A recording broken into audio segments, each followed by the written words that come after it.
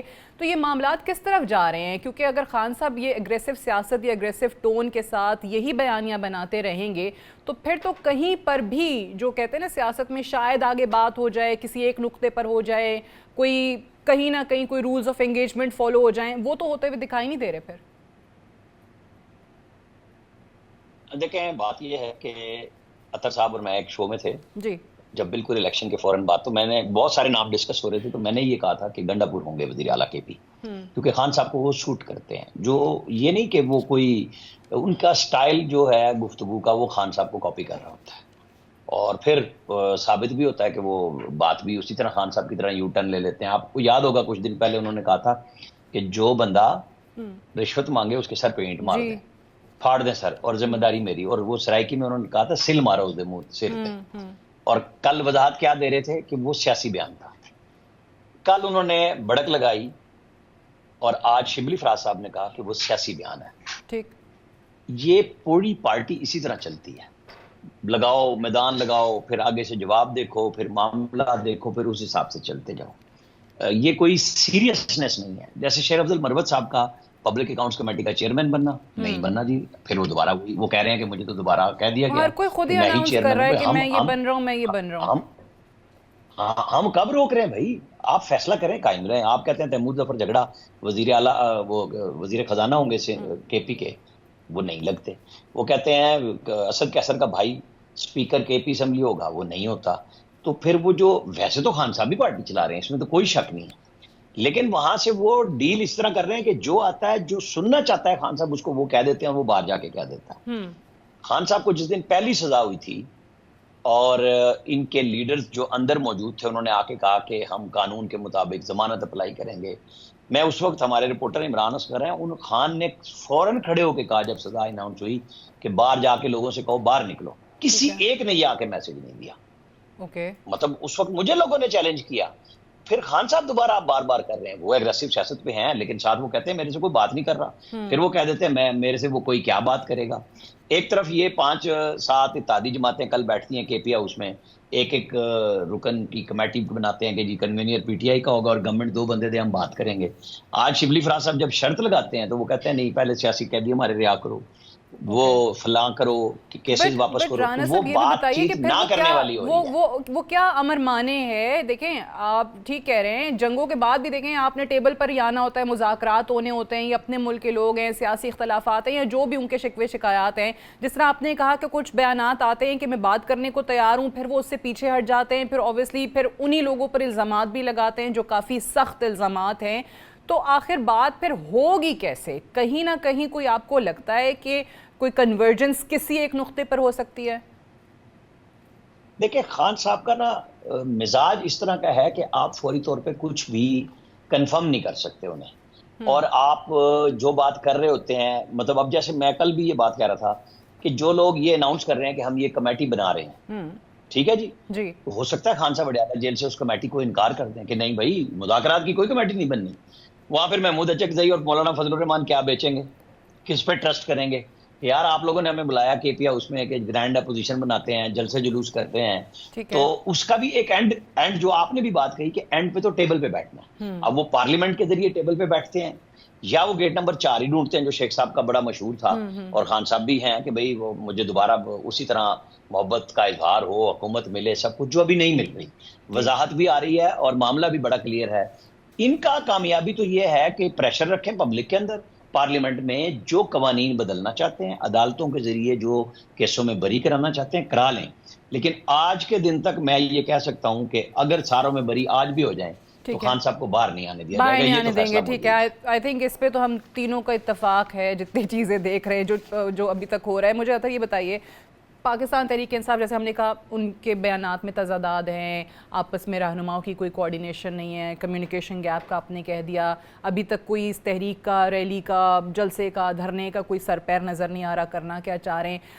خان صاحب already jail میں ہیں, تو یہ والی ایک طرح سے تو مشکلات حکومت کے لیے کم ہو گئیں یا ختم ہو گئیں, جو بھی کہہ لیں آپ اس کو.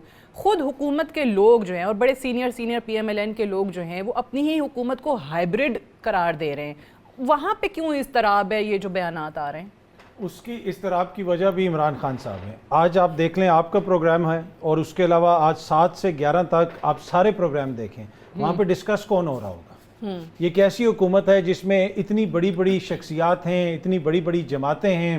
گیٹ نمبر 4 کی رانا صاحب ذکر کر رہے ہیں, یہاں پہ تو اس وقت فلائی اوور بنا ہوا ہے اسلام آباد سے ڈائریکٹ ہی, کسی گیٹ کی ضرورت ہی نہیں ہے, لیکن اس کے باوجود یہ بیانیہ نہیں کنٹرول کر پا رہے. یہ وجہ اس طرح کی, لیکن وہ اپنی حکومت کو کہتے ہیں کہ وہ ایک آ کے کہے گا کہ جی مجھے ہرا دیا گیا, وہ آپ نے دیکھا ہوگا جاوید لطیف صاحب اور رانا تنویر والا ہے, رانا ثناء اللہ کچھ اور کہہ رہے ہیں. سو یہ کیا وجہ ہے؟ یہ وجہ یہ ہے نا کہ ان کو نظر آ رہا ہے کہ ہم حکومت میں تو آ گئے ہیں, جیسے بھی آئے ہیں چل بھی نہیں رہے, اور دوسرا عوام کے اندر اس وقت ہماری سیاسی حیثیت کیا ہے, وہ اپنی سیاسی سپیس واپس لینا چاہتے ہیں. یہ باقاعدہ پلاننگ کے تحت ہو رہا ہے کہ وہ چیزیں عوام کو سنوائیں جو عوام پسند کرتی ہیں. اس لیے کہ اگر آپ کی اپنی حکومت ہے اور اپنی حکومت کے حوالے سے آپ ایسی باتیں کر رہے ہیں تو اٹ مینز کہ آپ کو نظر آ رہا ہے کہ حکومت کے اندر رہتے ہوئے ہمارے لیے مسائل ہیں, اور دوسرا اب حکومت کی طرف سے بھی ان شخصیات کو کہا گیا ہے کہ آپ بیانیہ اگر آپ نے جو بھی بنانا ہے حکومت میں بیٹھ کے بنائیں. انہوں نے کہا کہ حکومت میں بیٹھ کے نہیں بن پائے گا. تو یہ ایشو ہے کہ ان کو پتا ہے کہ ہمیں پاپولیرٹی کی جو ویو تھی ہمارے پاس کسی زمانے میں, جب بائی الیکشنز ہوتے تھے تحریک انصاف کے دور میں, نون لیگ پاپولر تھی, جیتتے تھے, ووٹ کو عزت دو والا بیانیہ تھا. اب یہ تو نہیں ہو سکتا نا کہ وزارت اعلیٰ بھی آپ کے پاس ہو, پولیس کی وردی بھی آپ پہنیں, اس کے بعد پھر آپ حکومت بھی چلائیں وفاق میں, اور اپوزیشن لیڈر بھی میاں صاحب بن جائیں. ایسا تو نہیں ہوگا نا. ایک فیصلہ کر لیں کہ آپ نے اپنی سیاست کس طرف لے کے جانی ہے. حکومت کرنی ہے کمپرومائز طریقے سے دیگر لوگوں کے ساتھ مل کے وہ کریں, یہ نہیں ہو سکتا کہ آپ دونوں بیانیے بنا سکیں. تو یہ وہ کنفیوژن ہے جو آپ کو حکومت کے اندر نظر آتی ہے. ٹھیک ہے, یہ رانا صاحب اس پہ آپ کا تجزیہ بھی چاہوں گی. یہ جو بیانات ہم دیکھ رہے ہیں کافی دنوں سے, یہ شو کرتے ہیں کہ بہت بے چینی ہے پی ایم ایل این کے اپنے حلقوں میں یا چند سینئر رہنماؤں میں, جس کی وجہ سے پھر پوری حکومت کا ایک خاص امپریشن بنتا ہے. اب یہ جو چیزیں دو مختلف ہیں کہ آپ واقعی سمجھتے ہیں کہ عوام میں وہ سیاسی ساکھ نہیں رہی ہے جماعت کی, اور اس وجہ سے یہ تمام بے چینی ہے, اس وجہ سے یہ تمام انتشار ہمیں نظر آتا ہے. کیونکہ اگر حکومت کو دیکھا جائے اور جیسے کہ کلیم کیا جاتا ہے کہ واقعی معاملات بہت اچھے ہیں, ایوری تھنگ از ہنکی ڈوری, تو پھر تو شہباز شریف صاحب بطور وزیر اعظم بڑے اچھے طریقے سے حکومت چلا لیں گے نا, کیونکہ معاملات صحیح ہیں ان کے اسٹیبلشمنٹ کے ساتھ. جو آخری فکرہ ہے جی, اس میں تو کوئی شبہ ہی نہیں ہے نا کہ معاملات ٹھیک ہیں. ہاں, تو اگر حکومت چلا بھی لیں گے, سب کچھ کر لیں گے, تو پھر اتنی بے چینی کیوں ہے؟ اگلی بات وہ ہے, جیسے پی ٹی آئی کے اندر ایک فرسٹریشن ہے, کے پی میں حکومت میں لوگ آ گئے, کوئی سندھ سے آ کے وہاں پہ بیٹھ گیا ہے, کوئی کہیں سے آ کے بیٹھ گیا ہے. یہاں پہ پی ایم ایل این کے اندر جتنی آپ گفتگو سن رہے ہیں اور سمجھ رہے ہیں وہ کون لوگ ہیں؟ وہ سارے وہ ہیں جو الیکشن ہار چکے ہیں. انہیں اپنے آپ کو ریلیونٹ کرنا اور اطہر کاظمی صاحب کے اس مفروضے کو یا ان کی اس خبر کو سچ مان لیں کہ جی وہ پلان کر کے کر رہے ہیں, تو کیا برا کر رہے ہیں؟ دیکھیں نا, قیادت کو تو سوٹ کرتا ہے, جیسے عمران خان کو سوٹ کرتا ہے کہ جو شیر افضل مروت کہہ دے وہ بھی ٹھیک ہے, جو بیرسٹر گوہر کہہ دے وہ بھی ٹھیک ہے, جو عمر ایوب کہہ دے وہ بھی ٹھیک ہے, کیونکہ سارے میرے بندے ہیں. نواز شریف کے تو سارے ہی ہیں نا, بیٹی وزیر اعلیٰ ہے, بھائی وزیر اعظم ہے, اور رانا ثناء اللہ بول رہے ہیں, جاوید لطیف بول رہے ہیں. ذرا کھلم کھلا تو یہ 2-3 لوگ ہی بول رہے ہیں نا, جو خرم دستگیر کبھی کبھار آ کے ٹچ لگا دیتے ہیں, کوئی چوکا چکا لگایا اور پھر سائڈ پہ چلے گئے. لیکن یہ سارے وہ لوگ ہیں جو الیکشن ہار گئے. ان کا بیانیہ بالکل دوسروں سے ہٹ کے ہے, کیونکہ انہیں بھی اپنے لوگوں کو جواب دینا ہے. اب ان کے اندر بھی آپس میں ڈفرنٹ ہے. دیکھیں کہ جاوید لطیف کہتے ہیں 90 کروڑ دے کے, وہ کہتے ہیں جی یہ 90 روپے نہ دے رانا تنویر حسین, جس پہ الزام لگا رہا ہے جاوید لطیف کہ وہ کسی کو, اور وہ کہتے ہیں میں ہارا ہوں, میں ہار گیا ہوں, جو بھی ہے فیصلہ آباد میں. اب یہ بیانیہ کی جنگ ہمیشہ سے ہر پارٹی میں رہتی ہے, اس کو آپ یہ نہیں کر سکتے. اب ان کے یہاں تو ہو رہا ہے نا, یہ بات بھی آ رہی ہے سامنے کہ میں بھی 11 تاریخ کو نواز شریف پارٹی کے صدر ہی ہو جائیں. وہ 11 کو انہوں نے مرکزی کونسل کا اجلاس بھی بلا لیا ہے, پنجاب کی کل میٹنگ ہو رہی ہے. تو ٹھیک ہے, انہیں اپنی پارٹی کو زندہ رکھنے کا رائٹ نہیں ہے, جیسے عمران خان کو ہے کہ جی وہ کہتے ہیں کہ پارلیمنٹ میں بھی کرو بات چیت, کمیٹیوں پہ بھی لڑ پڑو آپس میں بے شک, اور پسند موقع کے لیے وزیر اعلیٰ کو بھی رکھو. ون لائنر آپ سے بھی اور اطہر کاظمی صاحب سے بھی ایک چیز پہ ضرور چاہوں گی کہ اس وقت دونوں طرف سے اگر دیکھا جائے, نواز شریف صاحب و خان صاحب ہوں, دونوں بڑی جماعتوں میں کیا -1 ہو گیا رانا صاحب؟ دیکھیں اگر ٹیکنیکلی آپ کہہ رہی ہیں تو عمران خان نے تو الیکشن نہیں لڑا اور نواز شریف نے اپنے بھائی کو وزیر اعظم خود نامزد کیا ہے. ٹھیک ہے. اور وہ جس دن چاہیں گے جو چاہیں گے وہ ریلیونٹ ہیں مزید ہو جائیں گے, لیکن انہوں نے فوکس کیا مریم نواز کے اوپر. انہوں نے اپنی وراثت سیاسی طور پہ مریم نواز کے حوالے کیا, وہ اسی کو مضبوط کرنے لگے. میرا نہیں خیال مائنس آپ کو صرف عوام کر سکتی ہے, نہ میاں صاحب مائنس ہو سکتے ہیں نہ خان صاحب مائنس ہو سکتے ہیں. خواہش ہو سکتی ہے لوگوں کی ہو جائیں پر ہوگا نہیں. Right. Athar Kazmi Saab, Amir Ilyas Rana, very much for joining us on the show. We'll take a break here. Stay tuned. Freedom of speech یا اظہار رائے کی آزادی کہنے اور سننے کو بہت مہذب اور خوشگوار معلوم ہوتی ہے. گزشتہ کئی دہائیوں سے ترقی یافتہ اور مغربی ممالک پاکستان جیسے غریب اور ترقی پذیر ممالک کو اظہار رائے کی آزادی اور انسانی حقوق کی خلاف ورزیوں پر لیکچر دیتے ہوئے نظر آئے ہیں. ہم میں سے بہت سے لوگ آج بھی خواہش کرتے ہیں کہ کسی طرح مغربی ممالک چاہے امریکہ, کینیڈا یا یورپ, ہم وہاں مستقل طور پر آباد ہو سکیں, سیٹل ہو جائیں تاکہ ہمارے بچوں کو پڑھائی کے بہتر مواقع مل سکیں اور مستقبل روشن ہو سکے. جیسا ہم سوچتے تھے یا ہم دیکھتے تھے, حقیقت اس کے بالکل برعکس ہے. گزشتہ 6 ماہ سے جاری اسرائیلی نسل کشی کی کارروائیوں سے مغرب اور امریکہ کے زیر سایہ چلنے والے مہذب معاشرے کے 2 پہلو ہمارے سامنے کھل کر آتے ہیں. پہلا مثبت اور دوسرا انتہائی منفی پہلو, جس نے ہم سب کی آنکھیں مکمل طور پر کھول دی ہیں. مثبت پہلو: مغربی معاشرہ آج بھی اپنے شہریوں میں ذمہ داری کا احساس, اچھے برے کی پہچان اور ظلم کے خلاف اپنی آواز بلند کرنے کی اہمیت کو اجاگر کرتا ہے. منفی پہلو: مغربی ممالک, ان کے حکمران اور ریاستی ادارے گزشتہ کئی دہائیوں سے ذمہ داری اور اظہار رائے کا درس دے رہے تھے, وہ بس ایک ڈھونگ تھا. کہتے ہیں کہ ہاتھی کے دانت کھانے کے اور دکھانے کے اور. آج امریکی سرکار اپنے ہی ملک میں اظہار رائے کو کچلنے کی مکمل کوشش کر رہی ہے, مگر باشعور عوام ان کے راستے میں کھڑے ہونے کی کوشش کر رہے ہیں. گزشتہ 6 ماہ کی میڈیا رپورٹس کو اگر دیکھا جائے تو ہمیں معلوم ہوگا کہ امریکہ کے اندر غزہ میں سیز فائر کی حمایت اور اسرائیل کو سپورٹ کرنے والی کمپنیوں کے خلاف ایک نئی مہم کا آغاز ہو چکا ہے. اور سب سے اہم بات, اس مہم میں امریکہ میں پروان چڑھنے والی نوجوان نسل بڑھ چڑھ کر حصہ لے رہی ہے. ایسا نہیں ہے کہ نوجوان نسل باشعور نہیں ہے. نوجوان نسل کا تعلق اس باشعور طبقے سے ہے جن کے بارے میں کہا جاتا ہے کہ مستقبل میں امریکہ کی باغ ڈور سنبھالیں گے. اسرائیلی نسل کشی کے خلاف نئی تحریک کا آغاز امریکہ کے سب سے اہم اعلیٰ تعلیمی ادارے کولمبیا یونیورسٹی نیو یارک سے شروع ہو چکا ہے. آج سے 2 ہفتے قبل کولمبیا یونیورسٹی کے 100 سے زائد طلباء غزہ کے مظلوم عوام کے حق میں آواز بلند کرتے ہوئے نکلے تو یونیورسٹی کی انتظامیہ سے 2 اہم نعروں کے ذریعے اپنے مطالبات کا آغاز کیا. ایک We don't want no Zionists here, اور دوسرا Israel is a racist state, یعنی ہم یہاں کوئی صہیونی نہیں چاہتے اور اسرائیل ایک نسل پرست ریاست ہے. طلباء نے یونیورسٹی کے باہر احتجاجی کیمپ لگاتے ہوئے غزہ میں سیز فائر کے مطالبے کے ساتھ انتظامیہ سے اسرائیلی مصنوعات کے بوائیکاٹ اور اسرائیلی کمپنیوں سے سرمایہ کو نکالنے کے لیے زور دیا. مگر یونیورسٹی کی انتظامیہ کو طلباء کا احتجاج ایک آنکھ نہ بھایا. امریکہ اور زائنسٹ انتظامیہ نے کبھی نہیں سوچا تھا کہ امریکہ اور دنیا کے بہترین اداروں میں سے بھی یہ آواز اٹھے گی. کولمبیا یونیورسٹی کے صدر منوج شفیق کو یونیورسٹی کے احتجاج کرنے والے طلباء اور ان کے مطالبات پسند نہیں آئے اور اسرائیلی لابی کے دباؤ میں یونیورسٹی کے صدر نے پولیس کو طلب کرتے ہوئے احتجاجی طلباء کو گرفتاری کا حکم دیا، جس کے بعد NYPD یعنی نیو یارک پولیس ڈپارٹمنٹ نے 100 سے زائد پرامن احتجاج کرنے والے طلباء کو یونیورسٹی کی حدود سے گرفتار کر لیا. احتجاج کرنے والے طلباء نے گرفتاری کے دوران کسی قسم کی مزاحمت نہیں کی. دنیا کی سب سے بڑی یونیورسٹی میں پرامن احتجاج کرنے والوں کی آواز بھی برداشت نہیں کی گئی. اظہار رائے کا گلا یونیورسٹی انتظامیہ نے اپنے ہاتھوں سے ہی گھونٹ دیا. کولمبیا یونیورسٹی کی مصری نژاد امریکی صدر کے اقدام کو باشعور حلقوں میں کسی طور پر قدر کی نگاہ سے نہیں دیکھا گیا. ڈاکٹر شفیق کے فیصلے کو امریکن ایسوسی ایشن آف یونیورسٹی پروفیسرز کے کیمپس چیپٹر کی طرف سے شدید تنقید کا نشانہ بناتے ہوئے کہا گیا کہ ہم اپنی صدر اور انتظامیہ پر اعتماد کھو چکے ہیں.